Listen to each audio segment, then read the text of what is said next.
All right, let's do it.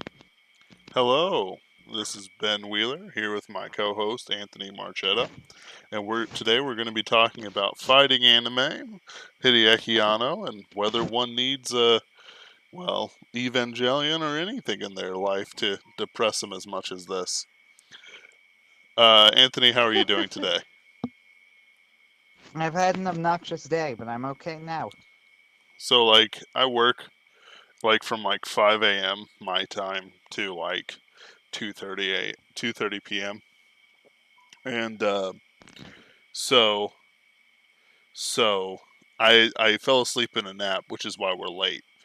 And in the nap, I had the wildest uh, dream where it was like I was on a space station and like they had trapped like zombies on a escape pod.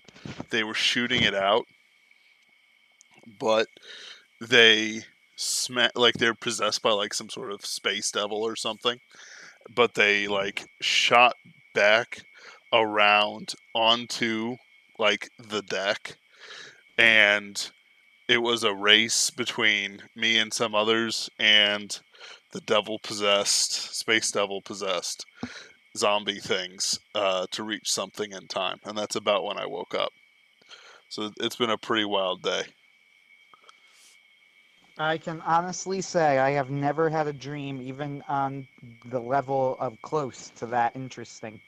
I don't usually, but like I guess it was the weird nap or something. I don't know. But really, I just wanted to share this. I just want to share it so bad because it's a story I could have that um, um,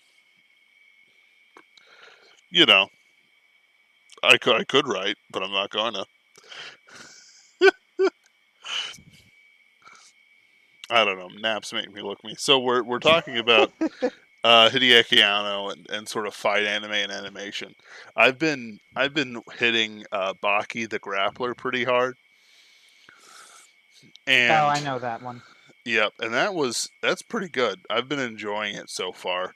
Um, there's uh, it's got this weird aesthetic to it, but it's its own art style, and it reminds me of ukiyo-e painting, where it's like those samurai in in those like medieval paintings and stuff like that, where it's not really about like accuracy or whatever.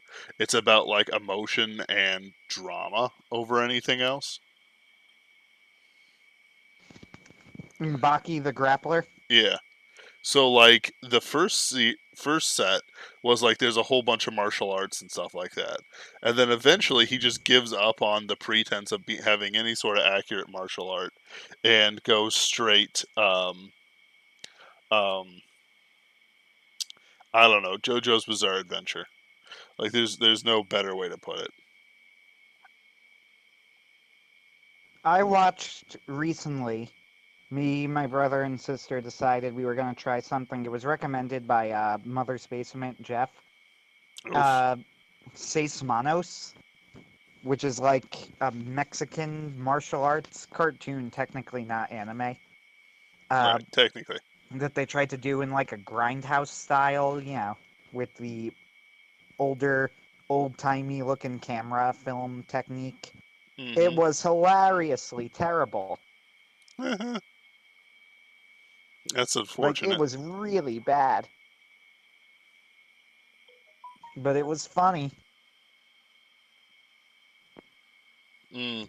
So, I'm sorry, go ahead. Well, no, keep going. I was just making a noise to agree with you Oh, or something. I don't yeah. know. So the show, what the show is about, I'm not going to go into detail on it because it really doesn't matter. But like, there's this old man who's like a martial arts guru, and I don't know, in Mexico, and he adopts people, and there's some sort, and he adopts people and raises them, and as they learn martial arts when they grow up. And ignoring all of that boring stuff, here's where it gets fun. So there's these people who, for some reason, they're like experimented on and turning into monsters, and then they attack people. And there is a climactic scene where a dude kills himself in the most hilariously stupid way possible, leading to another absolutely hilariously stupid death scene with another character. So he's this monster, and he decides, as a monster, because everybody's trying to shoot him now and whatever, he's gonna kill himself by drinking gasoline, running out into the middle of the road, and throwing like a cigarette or a match or something down his throat and blowing up from the inside out. That's pretty Now, wild. this, yeah, this is already really dumb, but okay, I could kinda get your point.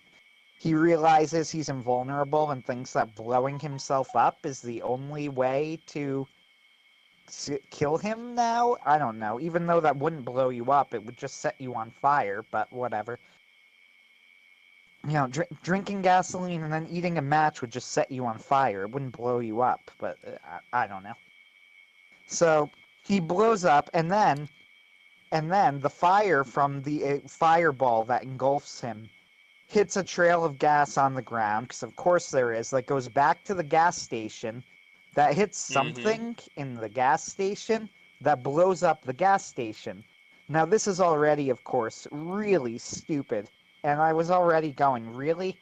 Really? But it gets better, because I swear to you, there is a dude, a character in the show named Domingo, and he's like, you know, on the ground, like hiding or something, or standing by a wall, and there's a huge statue of Jesus above him. And I looked at my siblings and I said, I swear to you, if that statue of Jesus falls and kills him, I am going to leave this show. Guess what happens? It doesn't just fall. Yeah. A piece from the gas station blows up, flies off, hits the statue, knocks it over, and it lands on him. And I couldn't stop laughing. It was the Wow. stupidest thing I've ever seen. But it made for a pretty entertaining hate watch, so I may go and watch more of it, because it was really dumb. That's That's the fantastic. fight scene of the year right there. Fight scene of the year. Dude blows himself up, shoots off a piece of a gas station onto a statue that falls and crushes a dude. That's Because, of course. Of that's course. that's pretty overpowered. I'm not gonna lie. It's got a whole lot of things going on there. I don't know what to do about that. You know what I mean? It's so dumb. It was so dumb, but it made me laugh. So, fight scene of the year, 10 of 10. Would watch again. All right. I That's kind of interesting because it's like Baki the Grappler and JoJo and Kengan Ashura and Shumatsu no Walkure all seem to have that over the top feel, but that's like so over the top, like it's almost too over the top because it doesn't like it's too random. You know what I mean? Like it's It there, was stupid. like there's a lot of good things that have been stupid, Anthony. A lot of good No, things. no, no. That this was like it made no sense. It didn't follow a logical through line. Oh. It was really silly. Here's the okay. I'll tell you the problem. This is good though, because you're right. It's as good a time as any to get into the specifics of this sort of thing. I'll tell you the problem. This was supposedly set in the real world. It was a real world with like a monster, but he was a monster who had transformed through some sort of science see thing. So it's a science fiction real world, which means real world physics and stuff like that. And like something flew off from a gas station to hit a statue to fall on somebody in a really pretentious way. And that's not how the real world works. Nor does like drinking gasoline and eating a match cause you to explode. And also like no, it was dumb. It was just dumb. Now, I love Gurren Lagann, but Gurren Lagann clearly takes place in a borderline absurd world with cartoon physics. Yep. So it's a little bit different. But that like makes sense. You know what I mean? Like it follows its own rules Yes. beyond beyond all this. There we go. That's what I I want. mean, for one thing, Gurren Lagann will kill characters. Yeah. And I mean, this, it kills a lot of characters by the time it ends. yep. And it's like, I don't want to put it, but it's like it's not like that. Like it won't just be like some dude gets crushed by the. Was it some dude or a named character? It was a named character, but he was. Remember, this was episode 1, so nobody gives a shit about this guy. That's Yeah. fair. That's Like, fair. that was actually something that my sibling said to me later. I don't understand what the point of that character was if they're just gonna kill him off anyway. And I said, you have a point here. They weren't wrong. That's a fair criticism too. It was so stupid. Oh man, it was dumb.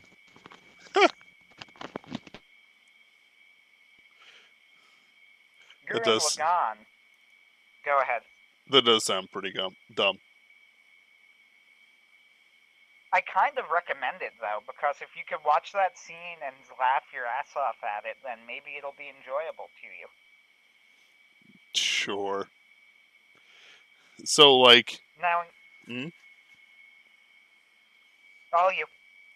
So one of the like, all right.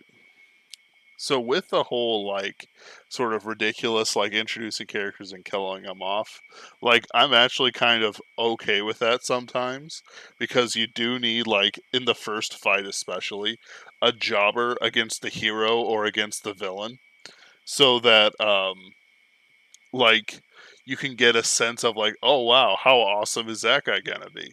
That's why JoJo usually starts either with a personal thing, like with Jonathan versus Dio, or like in Golden Wind where Giorno is attacked by Lihi Luca. And all of a sudden, you know, Luca gets jobbed pretty hard, even though he was an officer of the mafioso, similar in rank but not quite to Buccioletti. Um, you know, it's or he was somewhere like across the board with him. Um, and it's I'm trying to think. Am I streaming my video game? I don't know. Uh, Hold on a second, I could check. please. So like these guys get The screen is black, just so you know. The eh, YouTube video screen is black. Whatever. yeah, whatever. I'm still trying to get something going here, but it's like you need that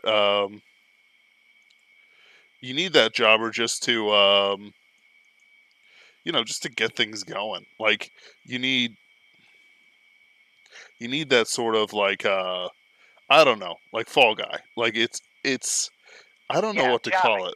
Yeah, Well, that's it. It's Digibro, jobbing. I remember in Digibro's Asterisk Score review, when he did his review of the tournament arc, he mentioned that one of the things that happened in it was what he called one of the poorest attempts at jobbing he had ever seen. Jobbing, I think, to my understanding of it, and I'm sure that there's, a semi-official term, a semi-official definition out there, and maybe I'll look it up. Jobbing. Mm-hmm.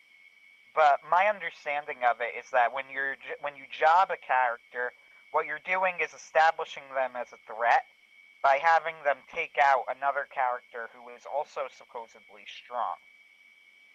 So Right. jobbing, fighting. So a good example of what jobbing would be, if you were to have a character that you knew that your main character was going to face in a tournament, and the main character had originally struggled against a certain character. So character B beats that character really easily. Now all of a sudden you have an expectation. That guy beat a character who our guy struggled against, meaning he must be really good. Makes sense? Yes. Now, when I type in jobbing fighting, I'm finding nothing on, a technical definition as used in What's anime weird, and books and things. like, I Maybe know it's. jobbing anime. Oh, yeah. Because, like, I know it's, like, an official, like, wrestling term. Like, they will have a guy show up, and it's like, yeah, this is gonna job just Let's try because. wrestling. Aha, jobbing wrestling. Here we go. Yeah. Wikipedia has an article on it. It's a losing perform in professional wrestling slang. It's a losing performance. So I guess that's not exactly what I mean. I don't think that's what most people mean nowadays when they say jobbing. But I don't know.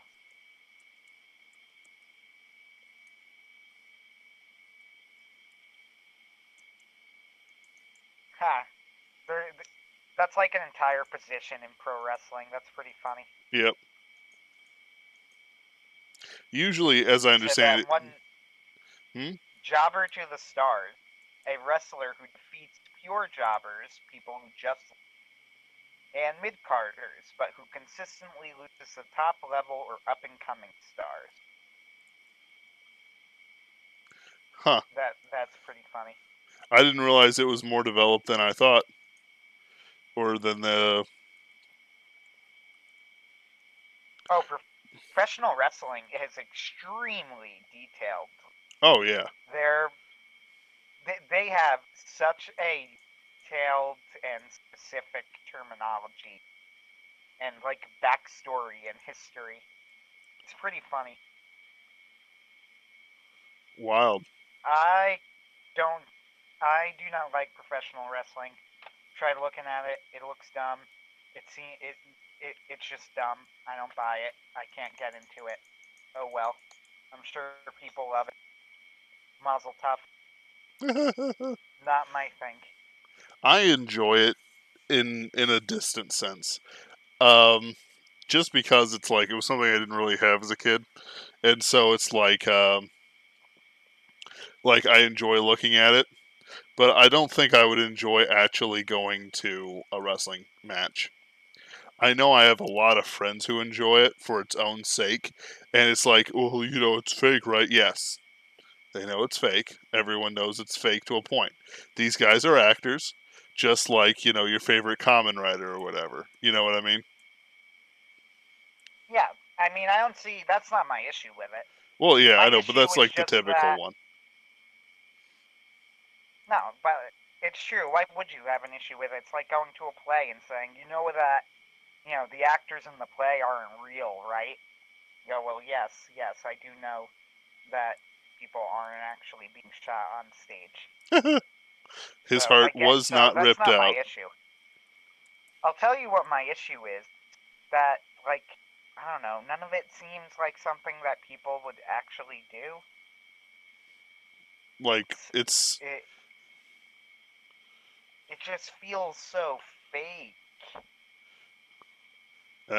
Like, it's like I've watched some wrestling narratives.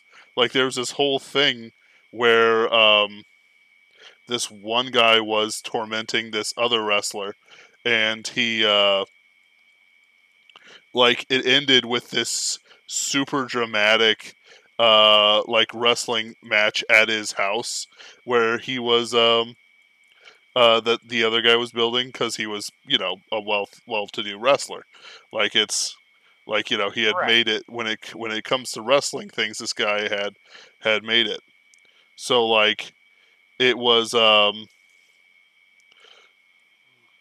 like, it had all this drama to it because, like, the guy had, like, basically attacked his family and stuff like that within the ring, and it had gotten a little too heavy. Everyone agreed, like, outside the ring. Uh, so now, like, they had this dramatic fight outside his house, and you know, it ended with this super awesome, like 20-foot body slam that had to hurt, even though the guy like pulled it off. You know what I mean? That's funny. And like it was like pretty good, like aesthetically. If this was something similar in an anime, for whatever reason with whatever characters, doesn't matter what, um, it wouldn't have been offensive. As weird as it is to like if somebody had fed No, this I to get that. I get what you're saying, but it's just the fact that, like, I'm watching it with pro wrestling and something just doesn't. It's not for me. I guess that's it. I have nothing to say where I can't disagree with anything you're saying, but it's not for me. right.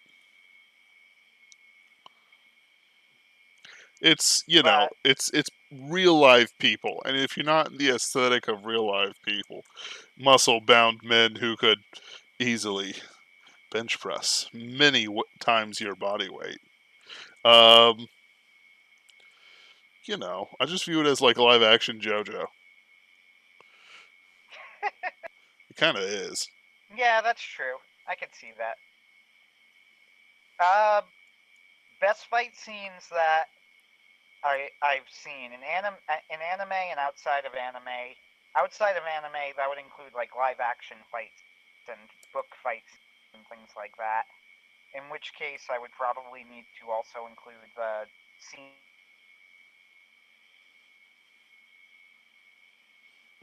You need to include what, Anthony? Anthony.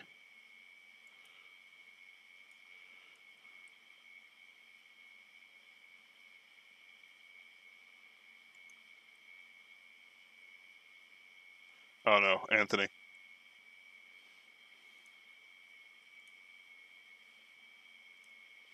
All right,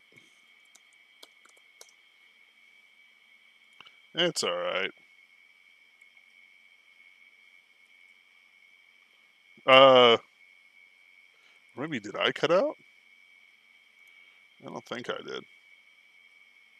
No, mine stuff's still showing up. He'll be back in a second, folks. I know. I've been. I like so Baki the Grappler. I know is quite popular. Can you hear me? I can hear you. Okay, I'm back.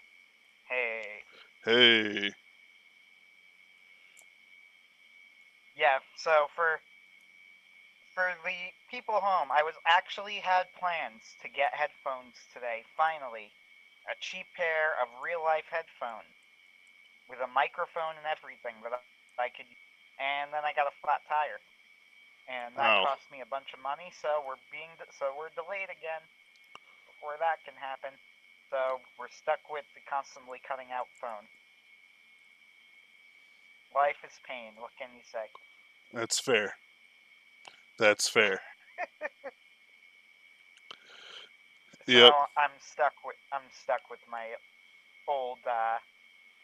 my old layout that keeps disconnecting on me for no good reason. So like one of the things I've been thinking about is the aesthetics of fighting and like fighting anime, because like I've realized that there's like a whole thing about like anime like looking good, that oftentimes like doesn't, like they get it but they don't get it, you know what I mean? Like it's like the girl looks good but nothing else looks good. That might seem a little weird, but like Shield in Hero. yeah, exactly. um Shield Hero is an anime that looks completely bland. It does not look bad. It looks like an anime. But yep. everybody likes Raftalia. Or did, until she was pushed out by whatever is this week's flavor of the month. He Yeah, he really. ho ho. Uh, It's like that old joke about Andy like dropping Woody. I don't want to play with you anymore. Oh yeah, And I it's did not like Shield Hero, guys. neither did I. I was. It was not good. It's Sorry, true. no, it was okay. It was okay. It How was. about that? It was barely acceptable. Um. I think I did end up watching to the end and the final, and it got progressively worse in the second half of the show. Okay, here's what my my thoughts on Shield Hero was that it started off pretty good. I thought that sorry, I pulled up the YouTube video and then started playing because I'm trying to look at the live chat. Paused it. Anyway, so my thought on Shield Hero when I first saw it, and yeah, we've talked more about it, but I'll go briefly because this is important to get back to specific topic of what we just got on. And when I first saw it, I thought that the first 20 minutes were horrendous. It was everything I hated about the isekai genre. How nobody acted like an actual human being or a real person. His reaction to getting stuck in a fantasy world was ludicrously blasé and ridiculous. Yep. And it didn't make Wow, I'm any stuck sense. in a fantasy world. Any sense to me. Okay. Wow. And that's it. Yep. And I didn't care about any of the characters. I thought it was pretty good for like the episode or two and in the story, the little bit of the story, I guess. Even though I didn't read it, but from a story perspective, I did like that he was accused of rape. I did like that he was put down and out and all of that. What I did not like is that it turned into a power fantasy like immediately after that. I mean, like the second I saw it, I'm like, well, like so I read the light novel before it was an anime because a friend gave it to me. So like I live in Missouri. I was in Niagara Falls when I wrote it because I was on a massive like um, road trip that took me about 10,000 miles or so around the country, which was great. I had a lot of fun. Didn't really learn anything or become a new different person. Um, I kid. But I it mean, was fun. but it was fun. Um, and so like I was reading it while I was getting bitten by mosquitoes and like washing my clothes because I was like 1 week into the voyage, and I'm like, this is trash. But I read the rest of it, and I'm like, people are gonna get like all dad con, daughter con on Raftalia here, and lo and behold. Like so the end of the last book is him being emotionally validated by Raftalia. That's not even an exaggeration on what Isn't that happens. him in like every single scene with Raptalia is Raptalia like Emotionally validating him. yeah. Like, like, Uh, yeah. that was a scene I really did not like when he fights the who was it, the spear hero? I don't Yeah, know. Yeah. the jerk hero. I think that was the They're spear all hero. jerks, Anthony. No, the real jerk hero, the one who teamed up with the bitch princess Multi. By the way, what a terrible princess name, but whatever. Uh, I I can't get over that was the name they chose for the princess Multi. I don't know. So Spear Hero, I think he gets into the fight with him, and then he wins the fight, but they cheat so that he loses. Yeah. I hated that scene, and the reason I hated that scene is because I was watching it going, why did he not lose the fight? Like, Who? wouldn't Shield it have been Hero? even better? Yeah. To have Wouldn't him it have actually been even lose? better if he lost? Yeah. Yes. That You're would have been absolutely so right. much more powerful.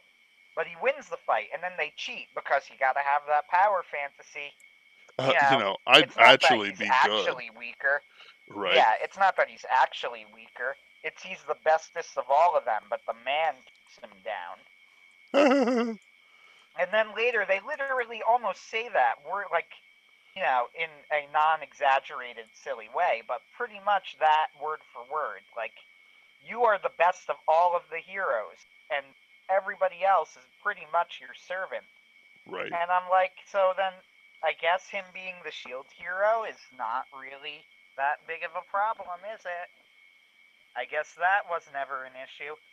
Yep. This is why I love why Log Horizon is the best of of these stuck in an MMO type stories, because that's what Shield Hero is. Of course, it's an MMO. There's stats and whatever. Yep. Uh, It's almost like these so guys played that so much MMOs that they immediately just become experts in MMO world building for no reason.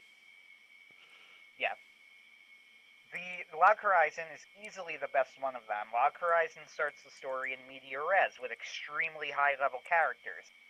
We see it in the middle of a fight scene. After rewatching Digibro's analysis of it and looking at the series again, this was actually a genius way to start the story because it allows them to have their cake and eat it too. We see high level players who are already competent and good at the story and good at the game, so who know what they're doing. And we don't need to watch that moment of everybody reacting to getting stuck in the world. Instead, we see it all happen in the background as they navigate through after this fight scene. So we do get to see people reacting to getting stuck in this world. We just don't need to have it shoved in our face front and center. Right. The other thing that Log Horizon gets that Shield Hero and nobody else does, like literally, I don't think I've ever seen anyone else get this, only Log Horizon, is that the types of people who are okay with being stuck in that world are super friggin' weird. Yep. Because they are. They 100% are. Yep. And we get that in Log Horizon. We don't really get into it until season 2, but we absolutely get it in one of the best scenes in the show when Shiro is stuck in like the purgatory plane after dying right before respawning. Mm-hmm. We learn that Shiro was somebody who was suicidal at one point, which is how he got so into the game. So Yep. Shiro was a sad, lonely person, which is why he's so high level. Which is why he's so okay with this. Akatsuki too. She like embodies this whole ninja aesthetic, except that she's not actually a ninja. She's a person stuck in a game cosplaying a ninja. Yep. So what type of person would be what type of person would be like that? Well, it turns out Akatsuki has her own serious issues. Yep. This is something Log Horizon and Shield gets, and Shield Hero never did. Which Yep. is why I really, really did not like Shield Hero. And the thing is that Shield Hero has all the ingredients. Like it Yes. It has no excuse. Shield Hero could have been very good. It could have been great, honestly. Like, it has every excuse to be a great show. It was all there. Yep. You could easily make a story very similar to Shield Hero that is excellent. Yep. Even with similar characters, honestly, you could do it. Like, the whole idea that he's the weakest hero and everybody shits on him and, he's of rape and whatever. This is all good stuff, and I really liked the point in the story when the world was kind of, when the world was all against him. It's just when it became obvious that that's not what it was actually about, then it suddenly became another isekai. Just Yep. one with extra edge. And not even like Capital E, edge. right. And then it's like, so what are you going to compare it to? Goblin Slayer, the true edgy show. Except it's not like just the true edgy show. It's the edgy show with like teeth to it and an actual like world that backs it up and a hero that makes sense inside the world. Yeah, and I didn't even really like Goblin Slayer that much, but it was clearly better than Shield Hero. I enjoyed No Goblin question Slayer. about it. I wasn't a fan. I didn't hate it at all. I didn't hate it at all. I enjoyed it, but I wasn't a huge fan. Yep. I have to admit I do agree with a lot of the criticisms of the people, specifically like the G-Bros of the world who aren't spurging, SJWing, whatever, virtue signaling over it. That first scene. Yep. Which is like Yeah, no, the it the sets big up the dramatic world. rape scene. Right. It sets up the world, but I do admittedly have to agree with some of the criticism of it, which is mostly that it just kind of felt, I don't know. I didn't really like the For way me it set up the they did it. stakes. Like because it's like all these goblins, how do they reproduce? Oh no. Oh no, etc., Yeah, etc., etc. But also, like, it sets it up so that what's the stakes? Well, some farmers get jumped. No, the farmer's daughter is going to get turned into a mule for goblins. Um, until she dies. And like it's not just going to be Farmer John got the goblin shaft. It's Farmer John is absolutely wrecked by this, in every sort of way, and it'll keep happening until Goblin Slayer does his Goblin Batman thing, and a Goblin Cave is his Arkham. Um, like it's not just edge because it serves a plot purpose. Like it's edge in the sense of what it is on paper, but the reason why like people remember Goblin Slayer more fondly than um, Shield Hero is because Goblin Slayer put up the put up the cojones, put up the ante. Right. One thing I do have to give them credit for is that Goblin Slayer was very much had real edge to it. It was not fake edge like Shield Hero. Yep. Uh, Shield Hero's harem was laughable. Yes. Shield Hero's harem, especially Philo, was the stupidest thing. I hated everything about the That's the idea chicken behind one, that right? character. Yeah, I am I grateful hated the idea behind. that I never got that far. Yeah, I hated the idea behind that character. I hated the fact that he got a harem at all. Yep. Uh, Honestly, I didn't even really like Talia all that much, though she was alright, I guess. Yeah, in a oh man, I got to be careful when I actually get a daughter sort of way. All it is setting up Japanese perversion. Yep, pretty much. Uh, yeah, just was not a fan of that show. Loved Log Horizon for the opposite reasons. Now, looping around to the whole thing with fight scenes, that's a good example of a fight scene that I really didn't like. The one where he fights the spear hero and wins. Uh, so for those who don't know the story of Rising of the Shield Hero, first off, Ben and I don't like it, but a lot of people loved it. So maybe you would. So maybe give it a shot. I don't know. So like the thing But we about it, are in the minority, so I will say that. so like the thing about Shield Hero is that it is a power fantasy and it treats you well. It treats you like kind of like a not a well-oiled courtesan. That's kind of JoJo's Bizarre Adventure. You don't have enough money for JoJo's Bizarre Adventure, okay? You do have enough money for Shield Hero. It's cheap. It's good. It'll satisfy you as long as you don't think too much about it and you turn on the lights, where you'll reveal Yeah. all the uh, horrible pustules and so on. She doesn't Well, speak there's this. English either. Keep going. Yeah, here's the thing with Shield Hero too. There's this moment where they learn that Shield Hero clears his name and whatever, and he tells the king, like F you and walks off, and then Multi tries to frame him and kill him. And that was like a brief moment where I thought, okay, now it looks like the show might be going back to what it was, that brief moment of time. It was good, right? Like maybe it's Yeah. going to do something interesting again by having the Shield Hero be down on his luck. But then that like barely lasted, and then he super mega ultra clears his name, so that now he hasn't just cleared his name, he's now the mega bestest, awesomest, perfectest guy in the entire kingdom, and everybody loves him. And also he spares the princess's life, which is a complete crock of shit. She needed to die. I thought that was dumb.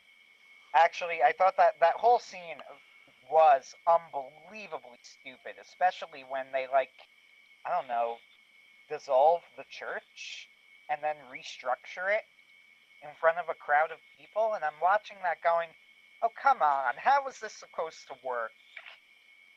I'm like, they're doing this on the fly. They didn't have it planned in advance. Are people just going to accept it? That's not how religion works. Right.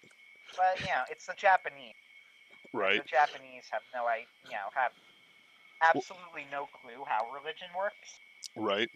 Well, like, well, that's because it's always been like weird, like emperor state, um, state and everything, like just kind of mixed together in some sort of weird molasses. Like I don't know how But to I'm like, describe it. you can't just dissolve a church like that or change the rules of how a church works. And then Right. what about the rest of the kingdom? How Right. does everybody get word of this? How long does it take for them to get word of this? Like What's going on? right, and it's like Brrr. so you can imagine It was this. so dumb. Like you can imagine this farmer's like, so how do I get to heaven? You just kind of don't. It was a joke. What do you mean it was a joke? Yeah, is there hell Wait, still? I thought we had... Maybe. No, just the shield hero thing. So wait a minute. Is the shield hero like a demon? Oh, no, we were wrong. What? Yeah, What? we messed up. Yeah. Turns out, made a whoopsie. That's my Ooh, bad, that's a guys. whoopsie. And everybody's just okay with this. Right. It was so stupid. Right. So like that's an unaesthetic. Like so like the thing with usually I'm doing video games with this, but whatever. So that's like a super unaesthetic way to set up everything for your plot because it's like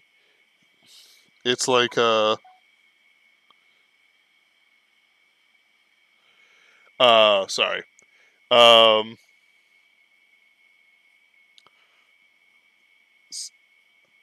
so like 2020 is such a weird year. It's like texts from the X are coming up and it's like okay. Okay. Uh the next disaster for 2020 is Ben's love life. Um so Ouch. no, it's okay. It'll be all right. Uh so like the thing about that is that it's an unaesthetic crowd pleaser. Like anyone it's crowd pleaser in the sense of these people um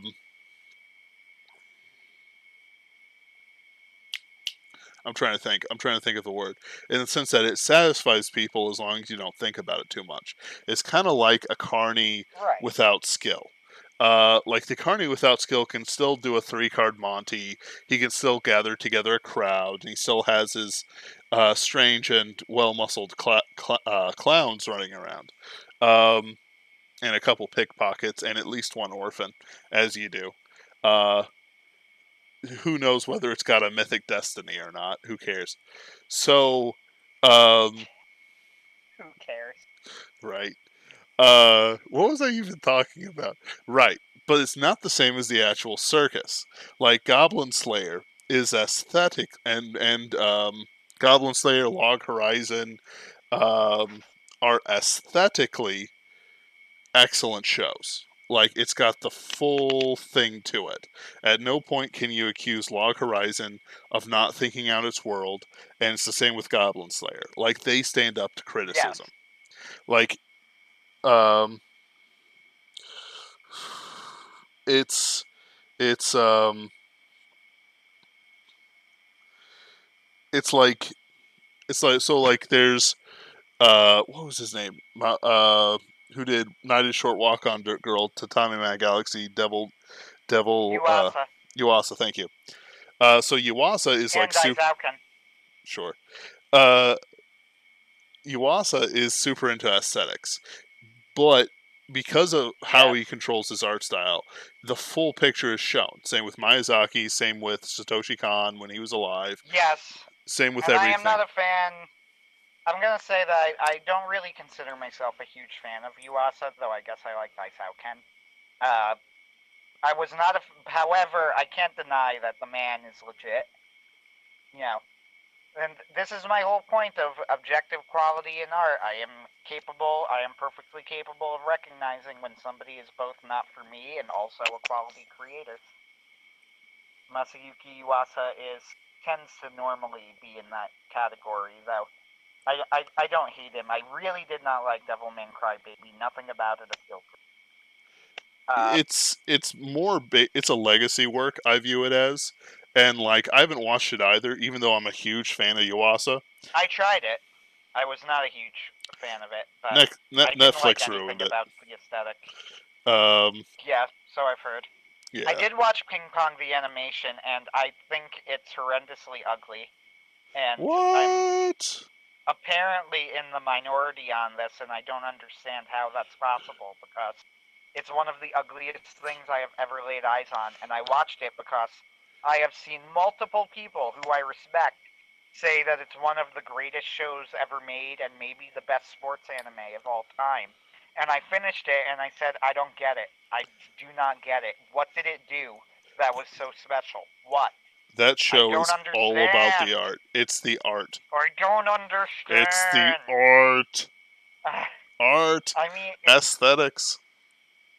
look, it's a well-written show. I didn't hate it. I will say this. I understand that it's a style, right? Hmm. It wasn't ugly in the way, it wasn't ugly in that it was badly, you know, Yeah. executed. It wasn't ugly it was ugly in that the aesthetic did not appeal to me, but apparently it appealed to a lot of people, so what do I know? So I was able to accept that. I was going to go, okay, so I am going to work under the assumption that I don't get it and it actually is a great looking show, right? And even doing that, I'm watching it going, why do people act like the show does something new? It doesn't. It's doing nothing new. It's just another sports show, and it's good, I guess. You know, it's fine. Yep. It's okay. I like them. I Right. like it.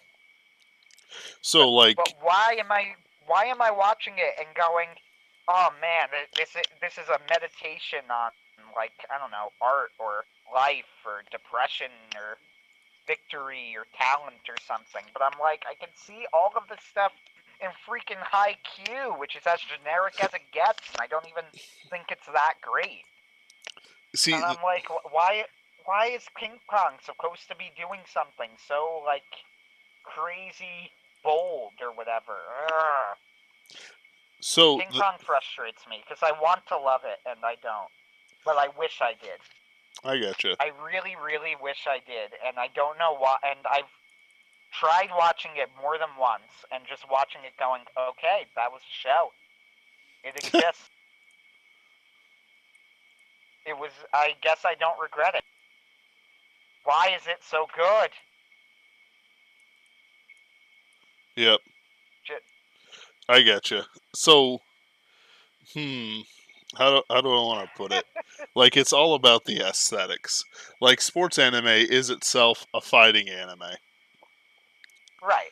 Um, It you know, absolutely is, yes. It's a it, series of battles. right. And it's as much about the aesthetics of those battles within the rules of whatever sport they're playing as it is anything else usually. So like, and I'm gonna sort of turn it around back to it. Like in a proper fighting anime, Evangelion and stuff like. We haven't even talked about Hideaki Anno yet, but we're getting there. We'll Yeah, get to we'll get there. him. There's a lot to talk about with Anno. Yep, and we'll not even get all of it since I'm probably going to cut us off at like 8:30 or so. But basically, he had an aesthetic for robots that stuck with him and has basically been his bread and butter for the last 20 years. He, compare like robots punching each other and Gurren Lagann and everything else like that are merely masterclasses on the aesthetic that these people dominate. Like, say what you want about Evangelion, but it is the line between old mecha anime and new mecha anime. Maybe even old anime and new anime, period. Just like how there's a Yes. line across Akira, and there's kind of a line across Sword Art Online. Like, it is something that we can ignore and we can riff on. But if we ever disrespect the influence that is put out on the meta, it's to our stupidity. Yes. 100%. One thing that you have to give Sword Art Online is that it affected people.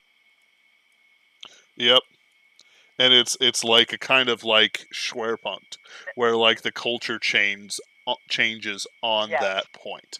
Like, it's absolute garbage. Absolute garbage. But Completely terrible.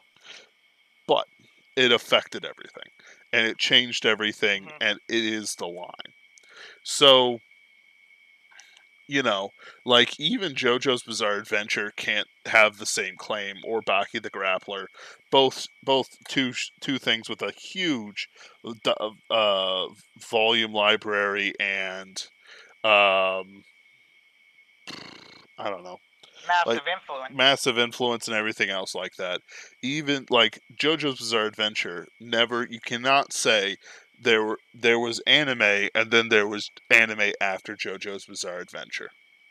Like there, don't get me wrong, it's inspired and One Piece is the same way, even though it's the sellingest manga of all time. Um,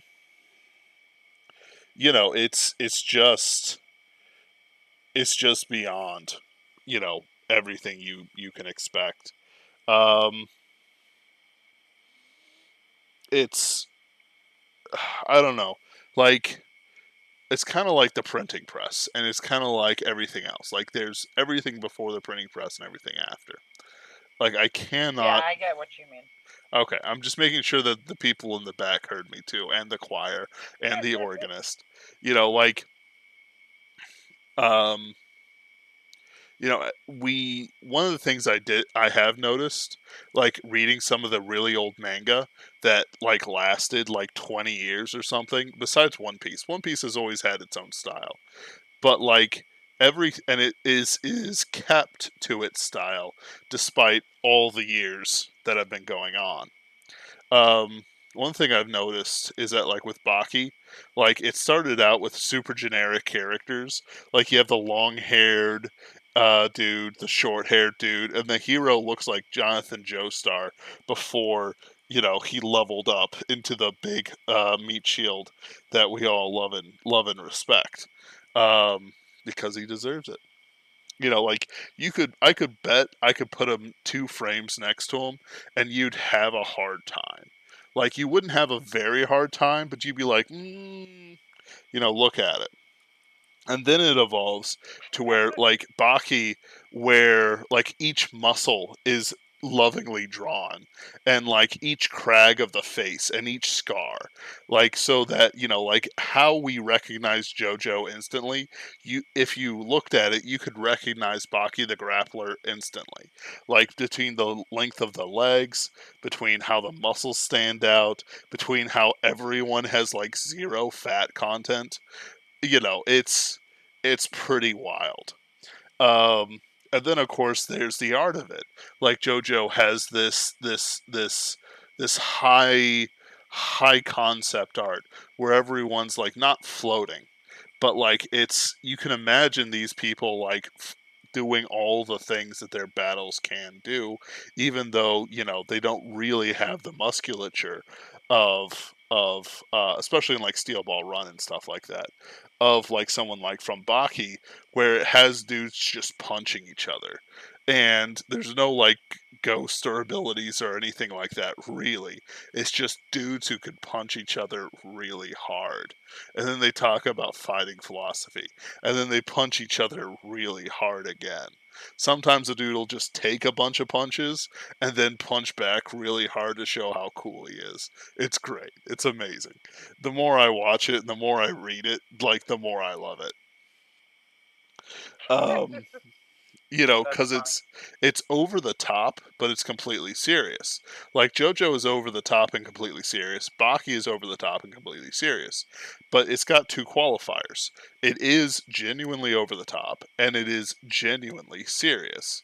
At no point does like occasionally in Baki and in comedic moments that are only comedic moments, like they'll kind of go like, this is pretty weird, right? No, it isn't, and then like somebody gets their butt kicked, or something like that. It reinforces the mindset. And it improves the experience overall, since nobody's trying to pull the curtain from the wizard. But the thing is, the wizard's like 7 foot, built like a brick house, and can easily just like jump out of Oz whenever he'd like, because his calves are so well developed. Like this guy has never skipped leg day. All right, you get where I'm going with this, right? Yes. All right. You know, like he's ripped, Anthony. He's ripped. This is very important. This is absolutely important. Like Critical. the wizard has like the full 6-pack abs from like upper chest to lower chest, and he's even like developed those weird 2 abs that like are basically just groin supports when you get that strong. You know, like it's all these different stuff. It's great. I don't know where I wish I had those muscles. This is why I exercise. So fun story. Didn't you want a JoJo body? That I was do. the goal, right? Like I'll take a grappler Baki body too. Like but like old JoJo. I want to make that clear. Like this is part 2 JoJo. Maybe part 3, maybe part 1. You know, like it's that sweet spot where everyone's like ripped and beautiful, but like I don't know. I've lost track of things. So my boss. So I've been exercising. Yes. So like in pursuit of this, even though the gyms are closed where I am, I've been doing I've been doing like exercises with a full coffee pot. It's like 30-40 pounds when it's full of water. Like these things are like huge. So I've been exercising with them because they've got 2 handles on them that allow people to move them around. And so like I was doing like bicep curls, tricep extensions, and a bunch of other stuff. And my boss walked in on me doing tricep extensions with a full coffee pot of water. And she's like, "What are you doing there?" I started sweating. Tricep extensions? And she's like, "Oh, okay." That's funny. So now I do my exercises in the back room. But it was on overnight, okay? She was like 5 minutes early. I could have gotten my exercises done. That's pretty funny. Yeah. Hold on, I was just had something in mind and then I blanked on it. Yeah. When it comes to, let's go into Hideaki Anno then, actually, because Yeah. I was just thinking of him. So one thing I do hear with Evangelion that everybody promises and swears when they talk about Evangelion, especially if they're fans, but even the non-fans, is that the action scenes are sick. Yes. And I can believe that. Here's the thing. I actually, in theory, as one of the superversive people, you get the impression talking with people in our group, quote unquote, Yeah. that sort of thing, that we are not supposed to like Evangelion. I mean, right? So you know like what I mean, right? yeah, but it's not about it's about the spirit of Evangelion. I know. That's what Okay. I'm like. There's something about Evangelion, and I haven't seen it, so I can't really tell you if it's accurate or not accurate or what. But something about Evangelion is supposedly something that goes counter to our philosophy. Mm-hmm. Is this true, though? I don't know. You see, from Now, what you've seen it, right? so I've watched enough about it that I know the ending, and basically, Well, I know the ending because it's kind of hard to miss when you watch as much analysis as I do. People talk Right. about it all the time. Right. That's because it's worth talking about. Like, if for all the flaws of Evangelion, it's worth talking about. Yeah. So spoilers, if you care, but basically, there's I pretty much know the plot. all right. So throughout it all, there's the first episode's pretty edgy. Some of the episodes, Shinji's screaming, "Yeah, I'm going to be a robot pilot." Other times he's not. Sometimes he won't get in the damn robot. Sometimes these things happen. There's romance, there's non-romance, there's all these other things. All right, that's the first like 24 episodes or so. Then a bunch of stuff happens I don't understand because I've never watched it. But basically, Shinji's given a choice. or everyone has a choice to basically become one person, one soul, like one individual.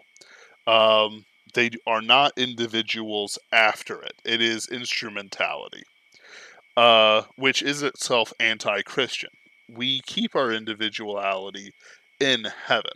We are individual people with individual worth. Because we have individual worth as individual people, we are special and, in a way, holy.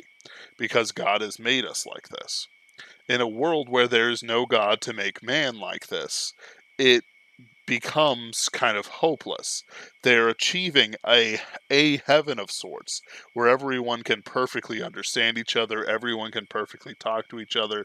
There's no more tsunderes, um, etc., etc. Uh, it'll all work out. But the thing is, it's at the price of individuality. Uh, the only fly in the ointment is Asuka, who is such a tsundere, who is such an individualist, that she does not want to understand Shinji. Because she doesn't, there's like that famous strangling scene and stuff like that. She doesn't want to become one with him with everyone else. She doesn't want to enter into that false heaven. It's almost a hell, honestly. I do not want to be, while I do want to be perfectly understood by people, I also do not want to be perfectly understood by people. You know what I mean? Because then it takes out the Yeah. artistry of life and of writing and of speaking. Like, I've been texting people while I've been doing this, and I've already said like 3 dumb things to somebody I'm trying to talk to and get a book back from. Like, it's she is thoroughly confused, and I hope that it's not coming off too weird. It's pretty weird, but I'm hoping it still works out. Because I want my book back. It's the last copy of Tears of Elfland that Superversive published, and I need it back because it's my only physical copy of that edition. It's important to me. So Shinji, faced with Asuka basically saying no, tries to kill her. And he wants to be understood by her. She understands him in that moment, but still refuses to merge with him because she doesn't want to give up everything that makes herself special. And she has her own pain, she has her own loss, and it's pretty messed up. I won't go into it now because it's not as relevant as everything else. Basically, Now, this is the show, not end of Evangelion, or is this end of Evangelion? No, this is part of End of Evangelion. Like, End of Evangelion is the continuation of the show. Right, because the end of the show, I heard, is bad. So. Yeah, I'm not quite sure where the end of Evangelion begins and the end of the show ends. So that's where I view End of Evangelion as the author's intended conclusion. I always thought people just ignored it. Yeah. I'm not sure. I always heard people just kind of ignored the final episode and considered End of Evangelion the proper end to the... So if there's... you'd have to ask them. Yeah. So I haven't watched the show, so I can't really say which one's more canon or whatever. So... Right, because what I've heard is that the movie itself is actually, I have seen people make arguments, though I don't think I watched the full videos of them. But I've seen people make arguments that the ending of Evangelion, the movie End of Evangelion then, is actually uplifting, and Evangelion is actually uplifting, in that it is not a depressing ending. That it's weird, but that's not the same thing. And I could respect that, and maybe they're right, which is why I'm not totally willing to just write off Evangelion. That's my question. Is it really something that I would find morally reprehensible? Right. I get you. I don't know about morally reprehensible. It's not about the morals, it's about the philosophy. Even that, philosophically. So, philosophically, it's anti-Christian. Because it denies our creation before God as individuals made in his image, and it denies our individuality like, I'm not talking about individualism like it's some religion. I'm talking about the fact that we are all individual souls within this world. It's a sort of feeling that, and I could be mistaking it just because it's like I've seen so much, who knows what's even real anymore. It's sort of that feeling that this is a positive interaction for humanity, even though everyone's going to be one person, perfectly understood by everyone else. It's a good thing. Asuka does not want to join it because she does not want to lose herself, which is it's all right. That's a better reason to do anything than anything else. But it's almost like everyone's not given a choice, but she's the only one strong-willed enough to resist it. Because I I, know mm, it ends with Shinji not. I know it ends with like Asuka says something like disgusting to Shinji, and that's the final line of the. So right. Shinji does not like join the hive mind. So Shinji Yeah. is the hive mind. Then he does not, pull Asuka, I guess, into the hive Yes. mind. That's the basic it. Like he's it's like it's the sum of its parts more than anything else. Like if we take all the individual acts, the instrumentality, the this, the that, um, and sort of like take a look at it individually, it's its own thing. Like Asuka hating Shinji in the end is its own thing, but it's all like one connected piece that sort of makes something that is disgusting. Like it's the idea that humanity is is both better and worse off together and better and worse off alone. And it sort of creates this duality where everything's kind of all over the place. Um, like it says something, but it's not something a reasonable person who has their own mind, thought, love, etc., can accept in the end. Isn't that kind of the point, though, that, you have a character that Asuka is there to reject that philosophy, right? Yeah, like So she's a true Westerner. I may give Evangelion a shot. Mm-hmm.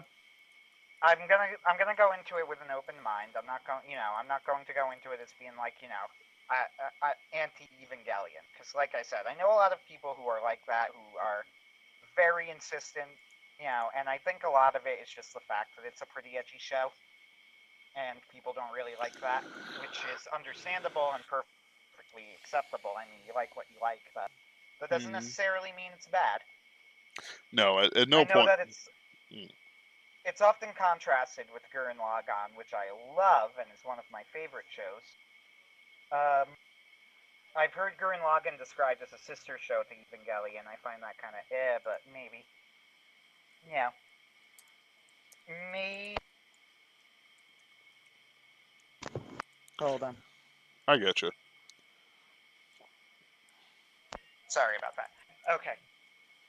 So it's often described as kind of a sister show to Gurren Lagann, which maybe, but I'm kind of iffy on.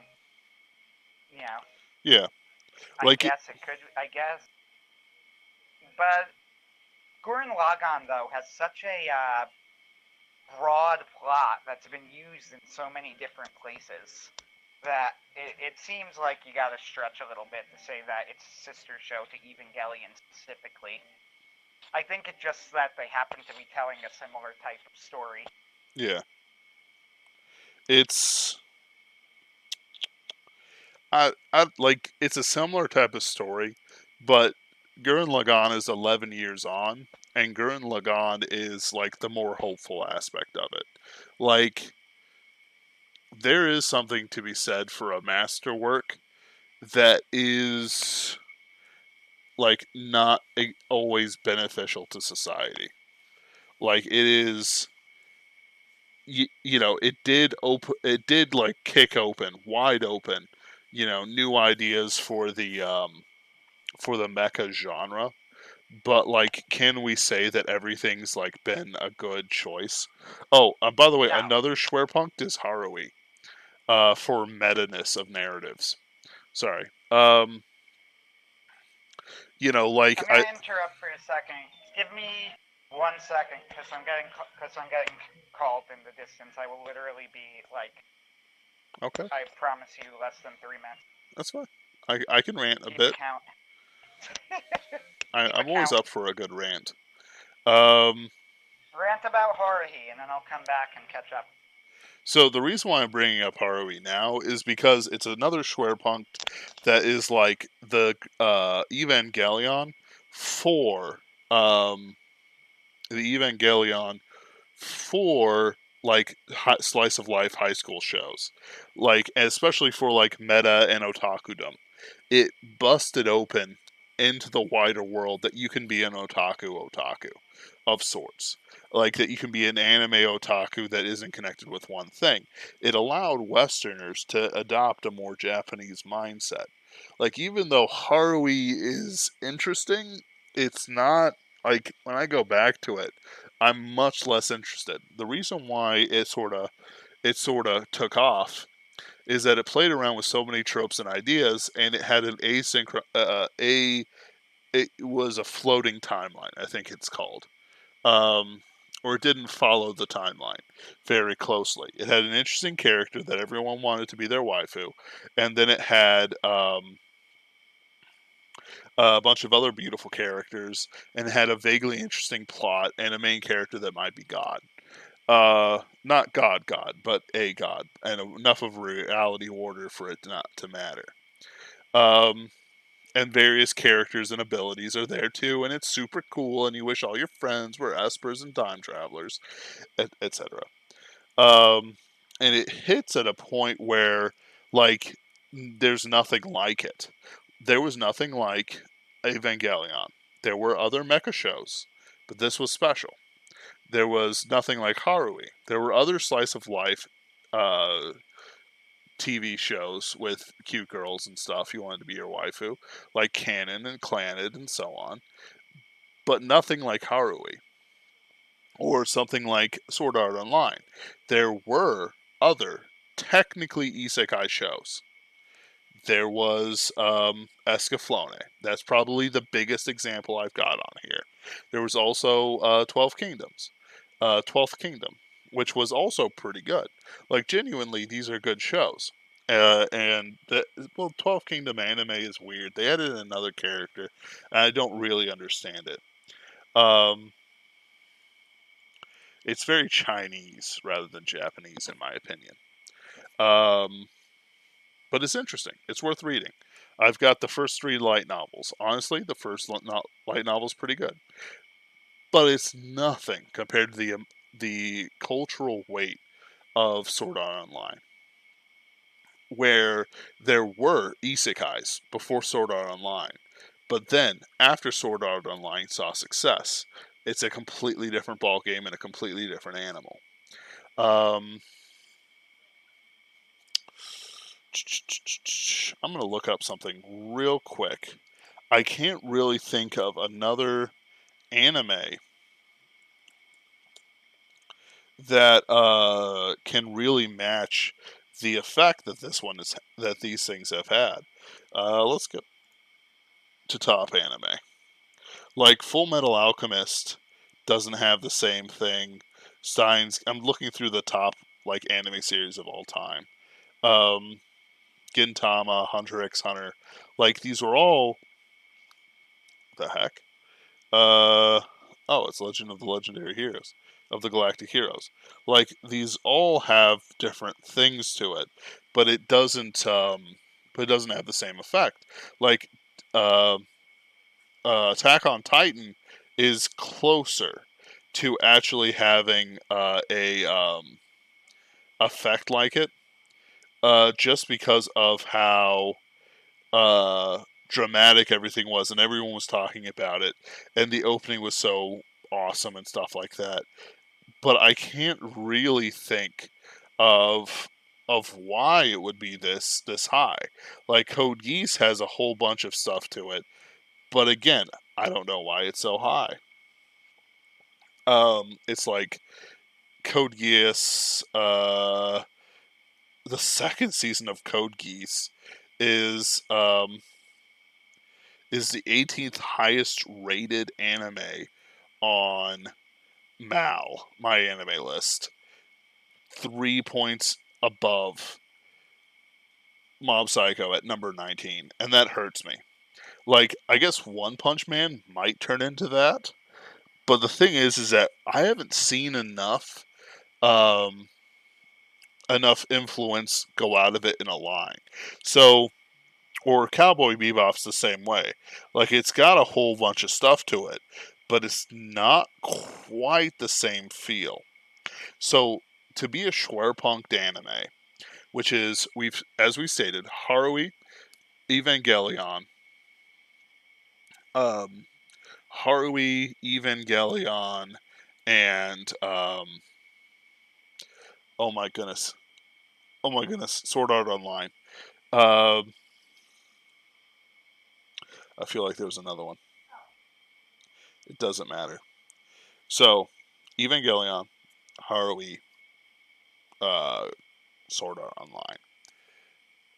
You need to be able to trace influence back and forth through after its release. Like, One Punch Man is probably one of the greatest anime ever made. It honestly deserves to be like number one, number two even, of all anime of all time. And the reason why I can't say it's a schwerpunkt where like everything changes after it, or Mob Psycho 100 in the same way, is because it doesn't have the same effect on culture that something like Haruhi, Evangelion, or Sword Art Online does. Like, it is not the seed for a new generation of anime and genres. Like, it doesn't genre define as much as it probably should.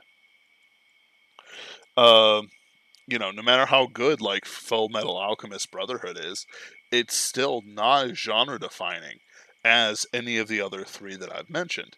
And I'm just sort of like going through here and checking it out. Like, it's like Ashita no Joe, like the ultimate famous boxing manga, still doesn't have the same effect as like one of these things like Death Note. Everyone's like, well, what about Death Note, as an important cultural milestone? I guarantee you Death Note is less important than you remember. And that may sound weird. I'm back, and I will have to dispute that. You'll have to what that? I have to dispute that. I think Death Note's probably more important than you realize. You see, here's the thing, though. I don't really see it so I see its influence within Death Note. All right, I am not denying that Death Note is a money-making machine or was. However, I cannot say that I follow a through line of influence and well, that's true. inspiration that something like Evangelion, Haruhi, or Sword Art Online does. Dragon Ball too. Dragon Ball, but kind of. Like, it. Dragon Ball is one of the most influential stories, honestly. Yes, but it's the Dragon Ball's so influential. Yeah, but I view it as being like the father of things, rather than like a line you can cross. Like, it's like a family. So, like, here's the thing: Dragon Ball, the guy who did Dragon Ball trained Eiichiro Oda, Bleach guy, and Naruto guy. Like, they came from his stable, his family. Now, each of them have their own stables and families that they've produced.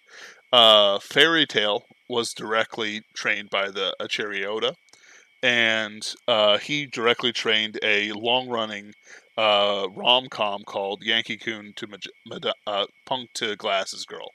Punk Guide to Glasses Girl, which ran for 2-3 years ish. It had well over 100 chapters by the time it wrapped up its thing, and even she had her own influence. Like there's a line in the sense of you can see where people like where this family tree evolved, but I don't really view it as defining much of anything. Partially because, and here's an opinion. Here's a spicy opinion. Dragon Ball doesn't matter until Dragon Ball Z. Even that, When do people I don't talk know about that. when do people talk about Dragon Ball? Can you even like name any of the arcs of Dragon Ball? Vegeta. That's about Dragon it. Ball Like, Z. the Vegeta redemption arc. Dragon Ball Z. That's literally it. And it's in Dragon Ball Z. It is not part of the original. I do know some. Sure, but some of that iconography comes from the original, like Goku transforming into the big monkey thing is pretty much something. Plus, the original is supposedly better than, even though they're really the same thing. But even though nobody talks about it. Nobody talks about Dragon Ball. But I don't know. There are very few things as influential as Dragon Ball, though, on the industry. It's Shonen in particular. Sure, it's the father of the shonen genre. But I'm saying that it's a different animal than any of the three. Because it's not a sharp break. Like in 1996 or whatever it was, when Evangelion came out, there is pre-Evangelion and post-Evangelion. There is a pre-Dragon Ball, but there's no like when you talk about a post-Dragon Ball, it's not its existence created this. Its existence naturally formed more beyond it through a father-son mentor-student relation. I guess, but it's also just the fact that a lot of the ideas that we have in Shonen come from Dragon Ball, like One Punch Man, for example. And I know One Punch Man.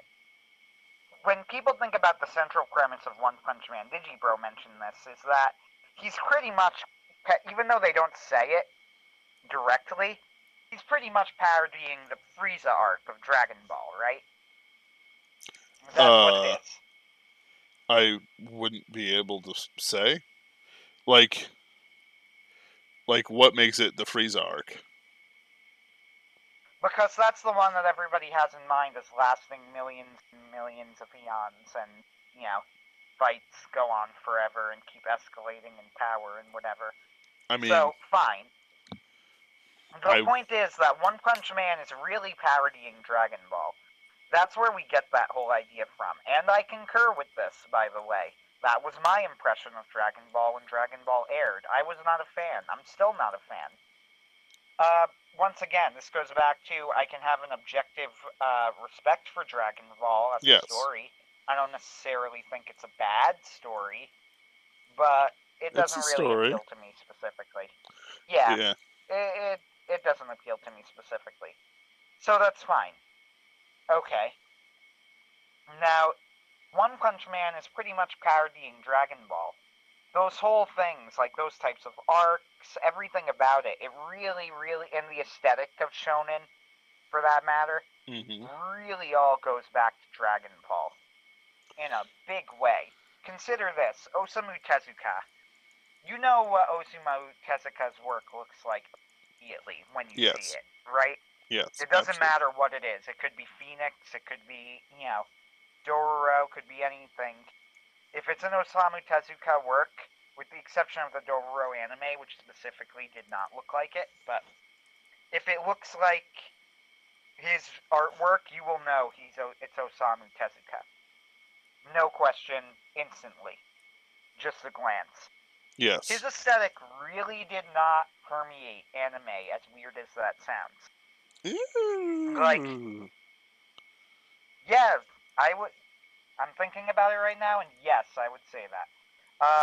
What I mean by that is modern shonen does not look like the works of Osamu Tezuka. However, I do see a lot of the DNA of Dragon Ball in it, I don't see a lot of the DNA of JoJo in it. I don't even really see a lot of DNA of like Fist of the North Star in it, but I do see a lot of the DNA of Dragon Ball in it. The aesthetic of shonen was driven a lot by Dragon Ball, that type of weirdness and, just the general style of how things were drawn. You see, So, mm, yeah. mm, And Osamu Tezuka has a very immediately visible style that I really don't think is imitated that much today. In fact, if anything, again, they specifically move beyond it because people don't really like how it looks that much today. so here's the counterpoint. I have my counter argument. Both Dragon Ball, Fist of the North Star, and Baki the Grappler started out, they had Tezuka. So, like, Tezuka's like 20 years removed from these guys. Right. They all had like this certain like wide-eyed, glittery-eyed thing going on for them that I could see would be like Tezuka's like third ass grandson. It's then like, but the thing with like, so hold on, how would you define the Dragon Ball Z style?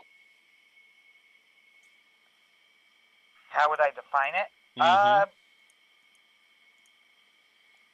Spiky hair, for one thing, is like, I know how specific and silly that is, but I honestly think that's a legitimate thing to say. Spiky anime hair is something that I immediately think of when I think of Dragon Ball.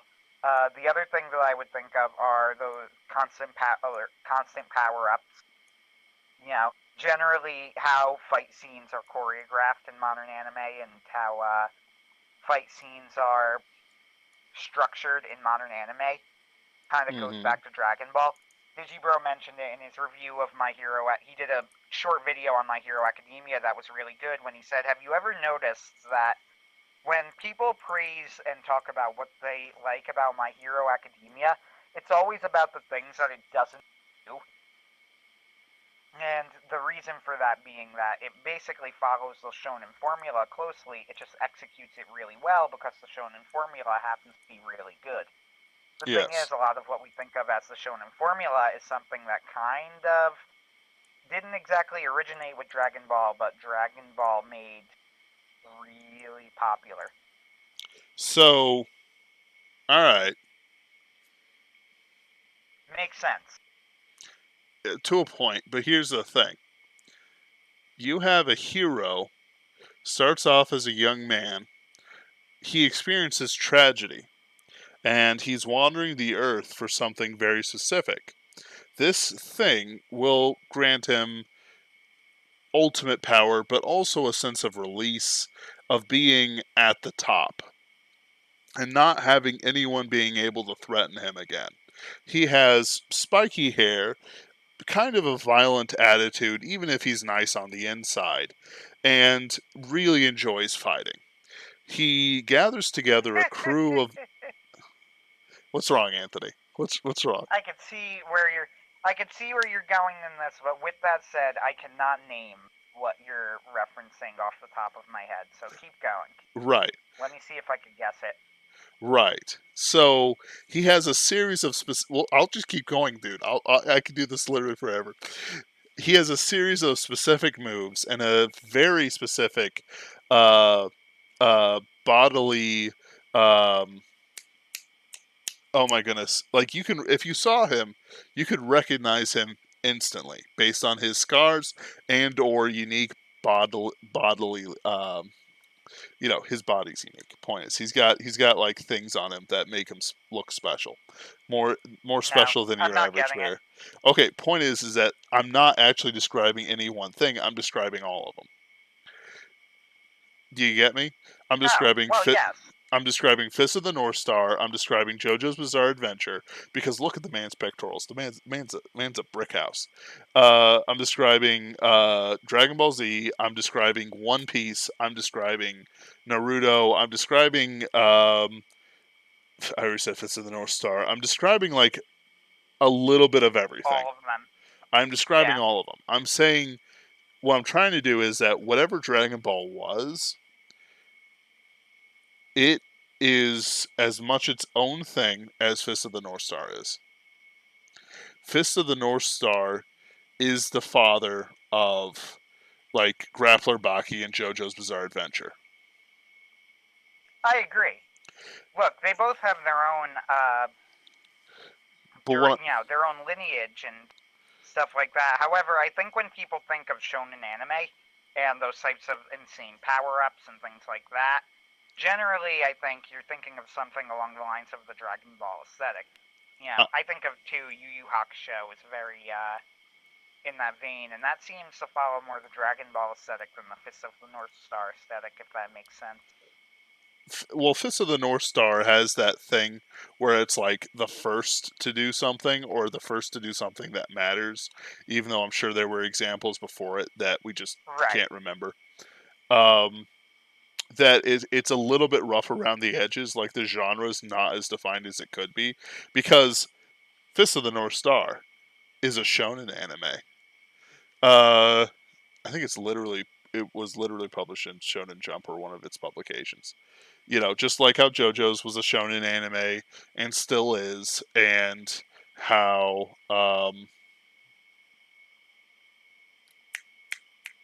JoJo's isn't shonen anymore, it's seinen. You're right. Not anymore. But it started out that way, and Baki is still a shonen anime, and all these other things that are as old as we are.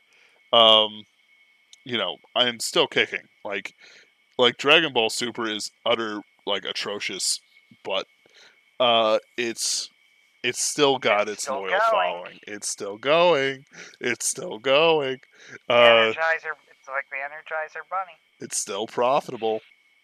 Even though there's been whole subreddits and Tumblrs with thousands of followers dedicated to its animation mistakes, which are many and atrocious. That's really funny. That's really funny. But I saw it on TV one day, and it was just not good. Yeah. So I'm not denying that Dragon Ball Z is a cultural... Dragon Ball, the whole series, is a culturally important cornerstone of animation in Shonen Jump. I am saying, though, and this is a very specific point, it has its lineage, it has its people it's influenced, and those people are super wealthy mangaka right now. But it doesn't have the flashbang cultural influence that Evangelion, Haruhi, and Sword Art Online do. You know what very nearly had that influence, but then they took too long on season 2 of the anime? What's that? You might be able to guess. Log Horizon? No. Attack on Titan. You see, I've actually been eyeing up Attack on Titan, but while you were gone... Attack on Titan had one season that went SAO level huge. But unlike SAO, it took 4 years before season 2 was released. And that killed the momentum. Sort of. Which is a shame, because I haven't read it, but I heard it's good. It's all over the place. It requires a bit more thinking than I'm willing to give it. And I'm not willing to be obsessed with it. So the thing about Shingeki no Kyojin, the first season, Attack on Titan, has 2 million members on MAL. Its sequel has merely 1 million. 1.1 million. That's a big difference, though. It is. But the thing is that I'm not sure why Attack on Titan isn't as culturally important, sitting as a crown jewel. It's important. I'm telling you, that's why, because there were 4 years between season 1 and 2. You see, no, that's not the thing, though. Evangelion had just 1 season. Haruhi had 1 season that matters. And Evangelion and Haruhi are really, really special cases. Sword Art, however, I would argue that if they didn't get to their season 2 as quick as it did, it would have dropped out. I disagree. because it's not about what the show itself heights achieved. Like, I don't think anyone, like, the amount of people watching Evangelion are much less than anyone watching, like, even the mid-tier of whatever shows are airing right now. Like, Yeah, that's true. I guarantee you that if 300,000 people are watching Kaguya-sama Season 2, maybe 10,000 people watched it on Netflix. If that. If that. Like, you know, it's whatever it was. Like I said, I intend to watch Evangelion one day. Yeah. Because I don't think I'll dislike it, honestly, from what I know about it. Mm-hmm. I know everybody's supposed to really hate Shinji and whatever, and I get that, why Yeah. they would. With Well, that said, you yeah. know, and like I said, I saw somebody tried to argue, I saw somebody make an argument that Gurren Lagann was a sister series, which I don't really buy. No. I think it's more that they're both coming-of-age stories about giant robots, and that's about where the similarities end. So Kill la Kill is the actual sister series. But, so... Kill la Kill is a sister series, but it's a sister series that really needs to be... Yeah, Kill la Kill's... We've talked about Kill la Kill already. So... Yeah, and the comparison between Kill la Kill and Gurren Lagann is long and complicated. Long and complicated, and I love it. So... Yeah, interesting, but long and complicated. Yep. So, the thing about Evangelion and the Gurren Lagann relation is that Gurren Lagann has a completely different spirit than Evangelion. Like, it is a completely different spirit, written in a completely different way by an author who wasn't as nearly as depressed and letting it affect his work as Hideaki Anno. Like, the thing about him is that whatever you think of Hideaki Anno, is that he's a truly good writer who let his personal stuff affect him. Like, you can be a truly good writer with one really great show under your belt, because a show is completely different from a book. Like, everyone, and whatever, like, Evangelion was, he's still making tons of money off of his Evangelion 3.0s, which are basically like stories he would have told if he wasn't as suicidally depressed as he was back then. And so on and so forth. At the moment, mm-hmm. I mentioned he did, he was originally a Studio Ghibli animator with Nausicaa of the Valley of the Wind. He animated for people who have seen that movie, he animated the God Warrior sequence in Nausicaa, where they blow up, where the God Warrior blows up the whole line of Omu coming forward. Great scene, by the way. Brilliant animation. That was Hideaki Anno. So, he knew Miyazaki knows. They're both still alive, so I got, not new, knows. He knows Miyazaki very well. They know each other. And they actually have something, not a lot of people know about this somehow, although maybe we'll discuss why in a second, but there's a show called Nadia and the Secret of Blue Water, which is about as close as you're ever going to get to a Hayao Miyazaki and Hideaki Anno, what's the word? Collaboration. It's a concept by Miyazaki, directed by Anno, which is a fascinating lineage. Yes. And it's... So I tried it because I'm an admitted Miyazaki super fan. I think that Miyazaki is probably the greatest living anime creator right now. Yeah, that's not that I'm saying anything particularly controversial. I'm thinking it over. Yeah, that's probably right. It's not. I know it's not like the world's spiciest steak, but it's true. His reputation is deserved. His reputation is earned and deserved. If anything, I think he gets too much flack from certain groups, as if Hayao Miyazaki defend him or anything. But Nadia and the Secret of Blue Water is a concept by Miyazaki, but it was directed by Hideaki Anno, and it feels exactly like a Hayao Miyazaki idea directed by somebody with a completely different idea of what a Hayao Miyazaki work is than Miyazaki himself. Yes. And what I mean by that is it is it's well animated, the characters are fun, it's a good adventure story and whatever.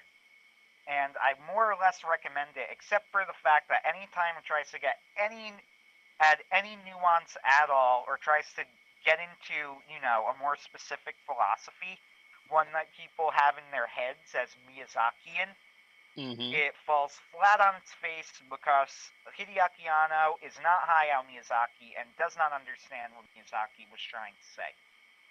At least that's my theory. At the very least, it is nowhere near as subtle as Miyazaki is.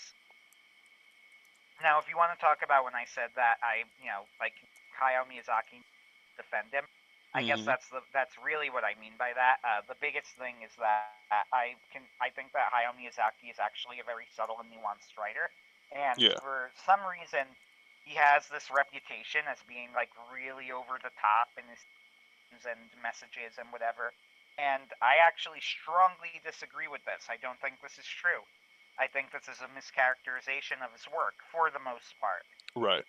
I've always felt, but for the most part, right. I think that's a mischaracterization of his work. So, However, Nadia and the Secret of the Blue Water is a show that feels like it was written by somebody who wrote like the common conception of Miyazaki. In other words, it is in your face, bash you over the head levels of non-subtle and very obnoxious as a result. So like I view him as a subtle writer in like character, but not in plotline. Like Mononoke. So like here's the thing: Mononoke is a deep well. Like the character development of Chihiro in Spirited Away is so subtle, it's fantastic. And Porco Rosso, like, and not really Castle in the Sky because that's a pretty simple movie. Like no argument. Castle in the Sky is very straightforward. Yeah, but early career Miyazaki tends to be a little bit more straightforward, though once again, I still would argue, and like I said, this is where I probably disagree with the mainstream the most on his movies. I still would argue it is not nearly as obnoxious as a lot of people say. What's not obnoxious? I would argue that it is that Castle in the Sky and the message of Castle in the Sky and whatever, I would argue that Miyazaki makes it in an intelligent way, and it's not nearly as it's not as simplistic or as I don't know. I can't think of the right word right now. It's not as simplistic though as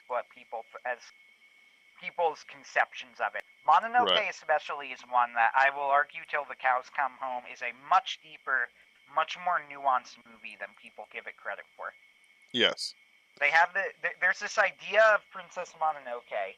There's this idea with Princess Mononoke that it's a super pro-environmentalist, over-the-top film, and I think that is a dramatically bad reading of Princess Mononoke. I legitimately think if you read it in a way that makes it seem simplistic, then you are losing out. You are missing the point of the film. So I want to hit it on the nail. I want to hit why it's not simplistic. Miyazaki gives value to human life in and of itself and for its own sake. Like most environmental pieces is like, we can go back to dying of polio as long as nature's not hurt. Like it's that kind of dumb. What makes Miyazaki a genius is because it's true that he is like a hardcore environmentalist. He said things like, sometimes I wonder like it would pretty much be okay if Tokyo flooded and humanity died. However, Miyazaki is very much not a nihilist. In fact, he is disgusted with nihilism. If you've actually if you read interviews with Miyazaki, he's criticized Osamu Tezuka for his later works for like dipping too far into the well of like nihilism and depression. Miyazaki has absolutely no patience with that philosophy. Finds it disgusting and lazy. And he recognizes that there is a contradiction there. That is why Miyazaki is a great writer, because he recognizes that there is a contradiction there. He is intelligent enough to know it. He is smart enough to see it, to grapple with it. Yeah. Other people won't. They Yeah. will look at, Avatar, the movie, the blue Avatar, right? Blue Yeah. Avatar does not do that. Blue Avatar sees it as two sides. He doesn't see the contradiction. He doesn't see the struggle that Miyazaki very clearly sees. It's why The Wind Rises is a great movie. The Wind Rises is a great movie because The Wind Rises doesn't have an answer. It has questions. It raises ideas, but it doesn't answer them. And Princess Mononoke, similarly, Miyazaki's not wrong about the impact of humanity on the environment, and I disagree with some people on the right in that sense, I guess, depending on who you ask. On the other hand, I would agree with Tolkien, who was very, very, very, very, very, very environmentalist, just not in the modern sense of the word. So it's not as if I'm completely out of step with all right-wing thinkers of the past here. Mm-hmm. So the idea that you have to be on the left to value, to point out, yes, humanity messed with the environment in a way that was bad, I think is wrong, and I think that's where a lot of, what I see as mistaken impressions of Zaki's work come from. And it's also not out of step with, thinking of the right wing or thinking of the conservative end or what have you. This is the idea that you had to be like anti-environment, I think, is something that just is a reaction to the really obnoxious, SJWs of the modern era,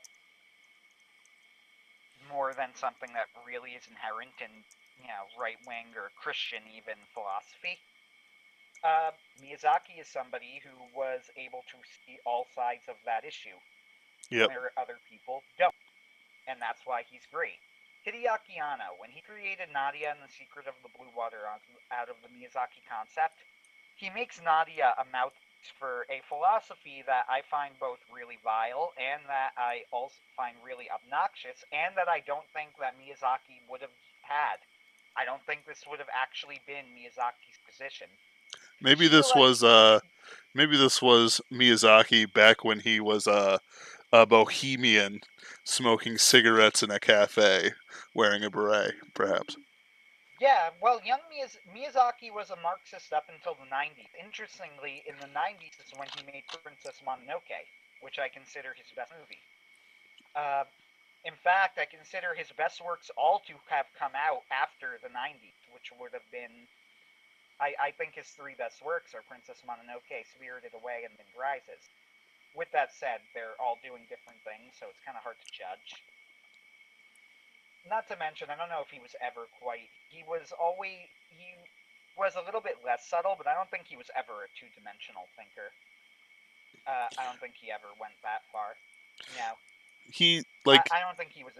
I don't think he was ever a two-dimensional thinker. I don't think I could. I would watch any of his movies and say, "See, that's really dumb." So here's the thing, with that said, there's some I agree with more than others. So he's a high-tier, high-intelligence artist. Like, his political beliefs are always more extreme than the norm. Like, a friend of mine, a coworker, was talking, and he's like, dude, I only know two types of artists, fascists and communists. And he's like, you're not a communist. I'm like, damn it. Not that I'm a fascist in an actual political spectrum. Sure, you're not. But I am extreme right-wing. So, from like the common man's perspective, from the media's perspective. Yeah, I get your point. I know what you.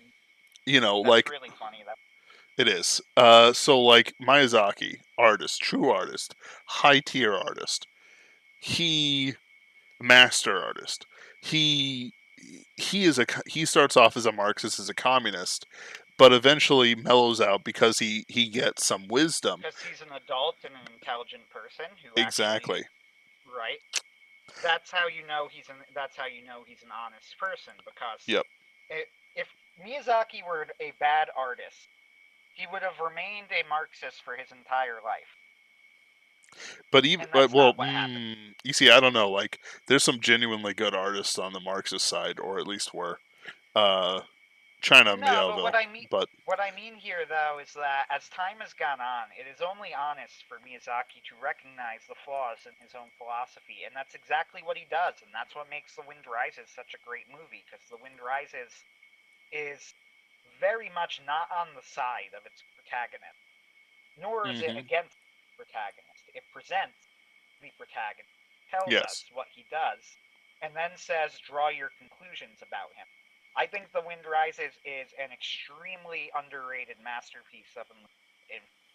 If you couldn't tell enough, I absolutely adore that movie.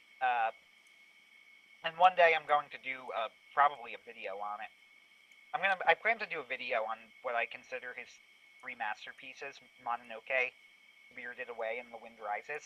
The Wind Rises is worthy of like an entire an entire long analysis thing all on its own because of all of the things he's doing in that movie and how that's about the deceptively aircraft designer, right? genius it is.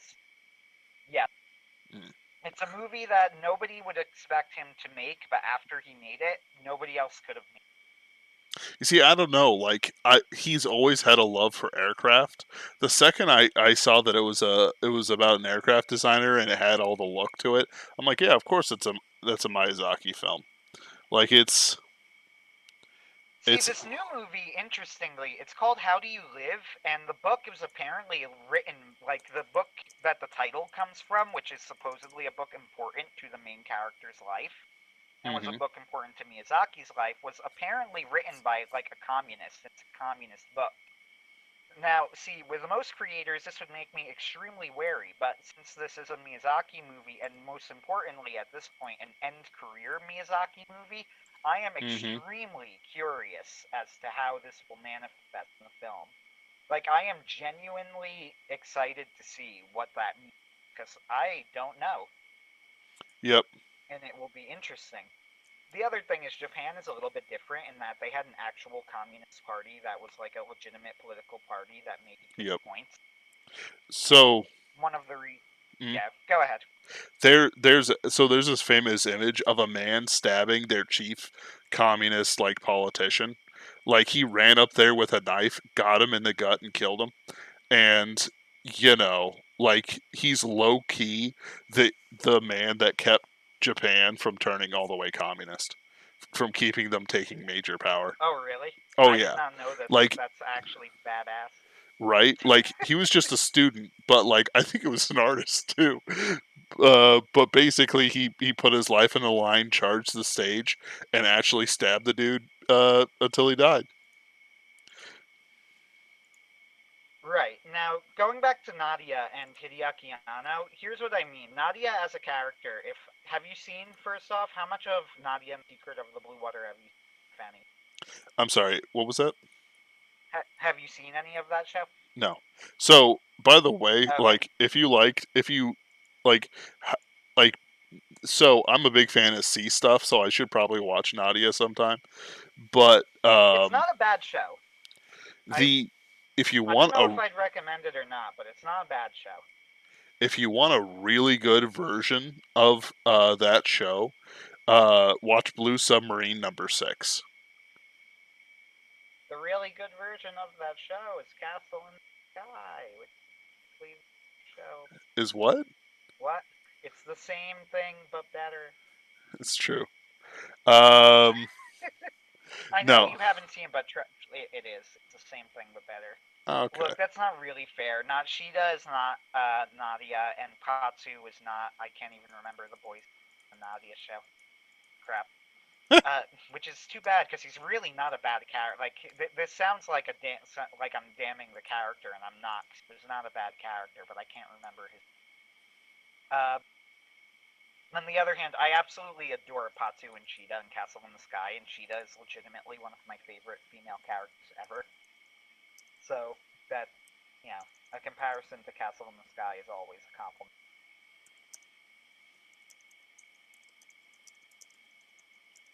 I got you. Hold on. I'm checking my live stream. But Nadia's philosophy, I will say this. This is where I disagree with. I think that Hideaki Anno dropped the ball here. There are like sea monsters roaming the sea, and we're told that like they kill people, and they're on the ship, and they go to try and kill one of the sea monsters, and Nadia stops them because like I don't know, sea monsters are people too or something. It was really stupid. And I remember watching it and going, "Oh, come on! It kills people." Right. Like they literally just said, it actually actively has murdered people. Like, why are you saving its life?